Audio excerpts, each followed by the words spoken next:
Hello, ഇന്ന് നമ്മൾ വീടിൻ്റെ അടുത്തുള്ളൊരു ചെറു തേനീച്ചക്കൂട് കണ്ടുവച്ചിട്ടുണ്ടായിരുന്നു. അപ്പോൾ അത് എടുക്കാൻ വേണ്ടി വന്നതായിരുന്നു കേട്ടോ. ഈ കാണുന്ന മരപ്പത്തിൻ്റെ ഉള്ളിലാണ് തേനീച്ചക്കൂട് ഇരിക്കുന്നത് കേട്ടോ.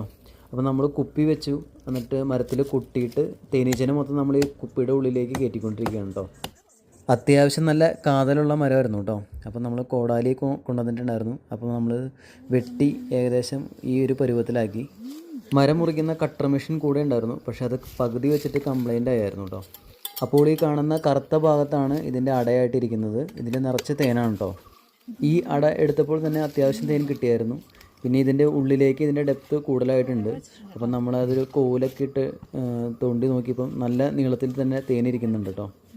അത്യാവശ്യം നല്ല കാതലുള്ള മരമായിരുന്നു കേട്ടോ. നല്ല പാടുണ്ടായിരുന്നു കേട്ടോ അത് കട്ട് ചെയ്ത് മുറിച്ചെടുക്കാനായിട്ട്. വീണ്ടും നമ്മൾ കോലൊക്കെ വെച്ചൊന്ന് തോണ്ടി നോക്കി. അപ്പോൾ ഒരുപാട് തേൻ ഉള്ളിൽ നിന്ന് ഒഴുകി വരുന്നുണ്ടായിരുന്നു കേട്ടോ. അപ്പോൾ നമ്മളൊരു പാത്രം വെച്ചിട്ട് അത് കവർ ചെയ്തെടുത്തിട്ടുണ്ടായിരുന്നു കേട്ടോ. അങ്ങനെ ഓർക്കാപ്പുറത്ത് നിൽക്കുന്ന സമയത്താണ് നമ്മുടെ ഫ്രണ്ടും ഇവിടെ വന്ന് പെട്ടത് കേട്ടോ. അപ്പോൾ അവനും കൂടെ കൂടി നമ്മളെ സഹായിച്ചു കേട്ടോ. കണ്ടില്ലേ, ഈ നീളത്തിലുള്ള മരത്തിൻ്റെ ഉള്ളിൽ മൊത്തം ഇതുപോലെ അടയായിരുന്നു കേട്ടോ. കുറേ നാളുകൾ കൊണ്ടായിരിക്കാം ഇത്രയും നീളത്തിൽ അവർ ഈ തേനൊക്കെ ശേഖരിച്ചത്. നമ്മളെ ഇവർ പ്രാകുന്നുണ്ടായിരിക്കും കേട്ടോ ഈ സമയത്ത്. അപ്പോൾ പുതിയൊരു വീഡിയോ ആയിട്ട് വീണ്ടും വരാം കേട്ടോ. അപ്പോൾ ഓക്കെ, ബൈ.